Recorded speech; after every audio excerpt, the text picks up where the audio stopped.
Part of the value investor's job is to say no all the time and to just wait and buy things as cheap as possible. Having that discipline is pretty tricky when you have capital. So you buy this stock now at 16 times, but it's not trough cycle, it's mid-cycle. Okay, we go back to a time when they're just doing 17 billion in revenue. Now you didn't pay 16 times, you paid like 30 times. You guys understand what I'm talking about? You know, they're in semiconductors, you typically have this business cycle. And the question is, you are here is where? Is that you are here or you are here? If you're a bull, you think you're here, right? If you're a bull, you think, oh, this is the bottom, man. Earnings are going straight up. But if you're me, you're worried that you're here or possibly here. And that, in fact, you know, instead of the black line, we're going to see something like this. Now, the stock's down a lot, so there's a lot of bearishness in the stock. So I'm kind of attracted to that, kind of naturally as a contrarian value investor. But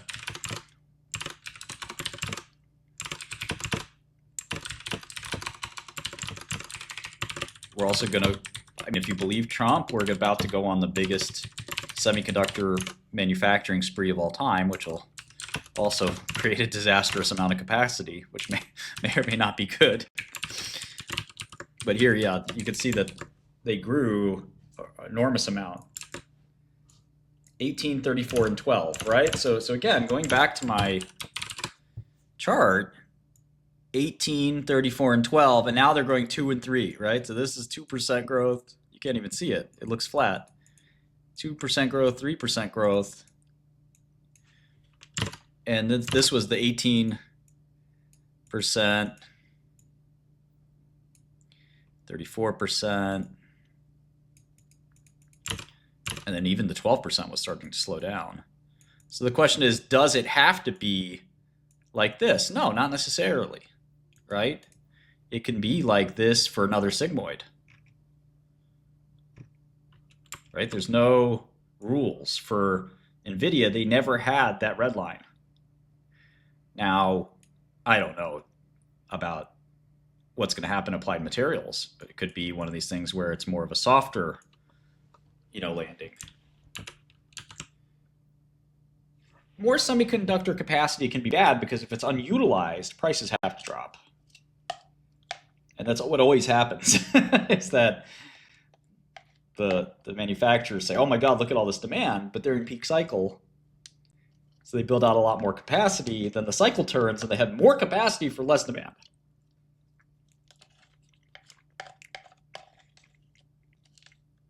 Remember, the cap equipment guys are different from the end user guys. The cap equipment guys get orders for chips that'll be made years from now.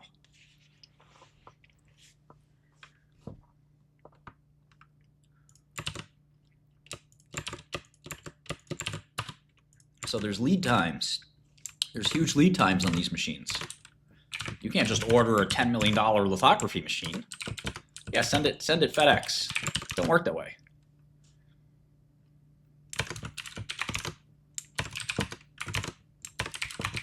You're making real long-range plans.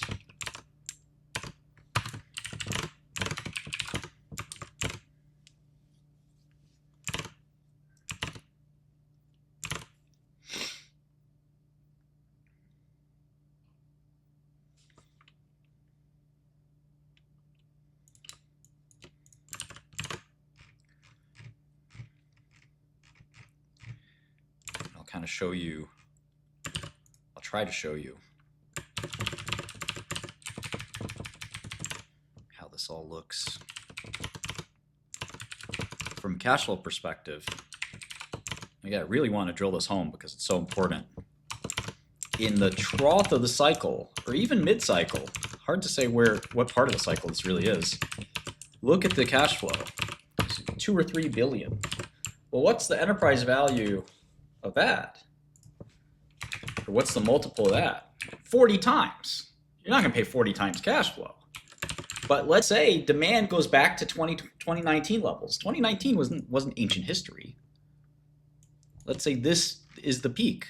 We went from 3 to 4 to 6 to 7. Let's say we go back to 3. Would you be that stupid to say I paid 35 times earnings for Applied Materials? Well, you didn't really pay 35 times earnings because the earnings will come back, but the average earnings over the last 5 years, average cash flow is $6 billion, which is about 19 times. That's still pretty good to me. It was the before times.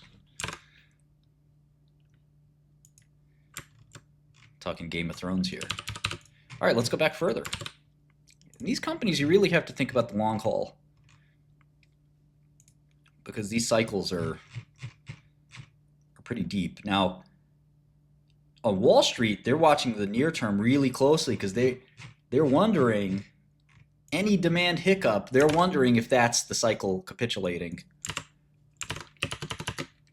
So they're watching it like a hawk. And again, theoretically, these guys might see the demand first or last. What do you think? When does Applied Materials, who's more sensitive to demand change? You've got, let's say this is the semiconductor, this is the iPhone. Okay? Jesus. Why? What happened to LVMH?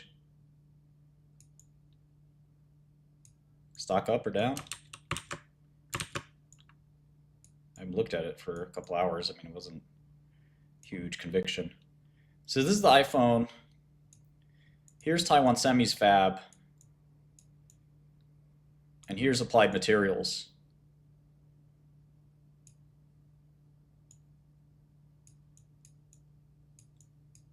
When did they hear about bad demand?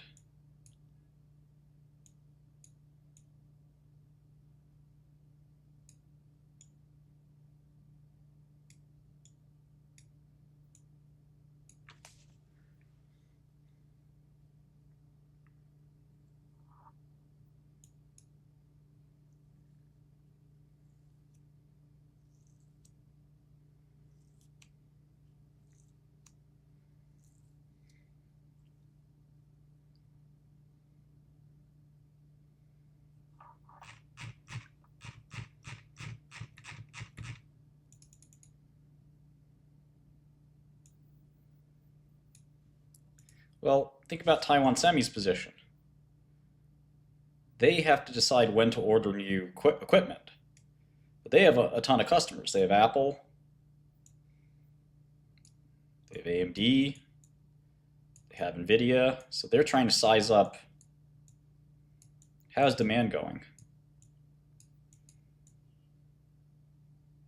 So if TSM gets bearish, and they say, I think it's starting to look frothy out there. I don't know if I want all this equipment. Or if they get FOMO and say, we really need a ton of equipment. And they have orders for $1 billion of semi-cap equipment. And then they say, you know what, cancel that order. These guys here pretty early.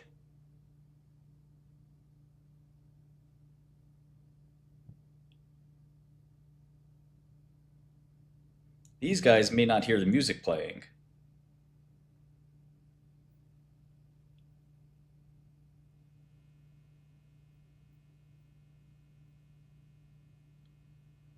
But they give the orders this way, and then TSM says, whoa, whoa, whoa, we need to cancel that order. I don't think NVIDIA is going to buy as much as they did last quarter or last year of our services, so we don't need more machines.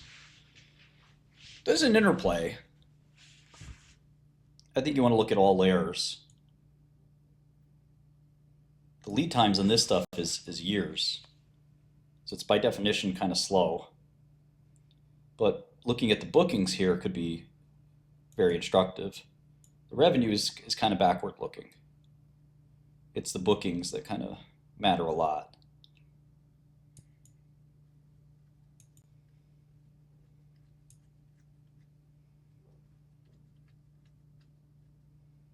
And they're also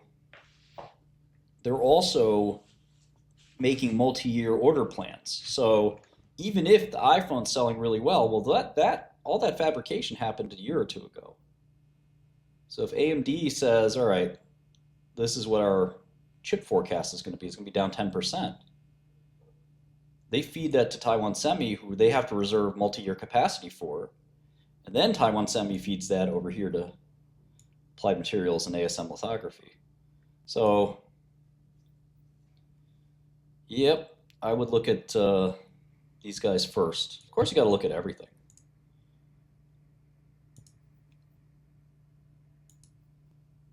Exactly.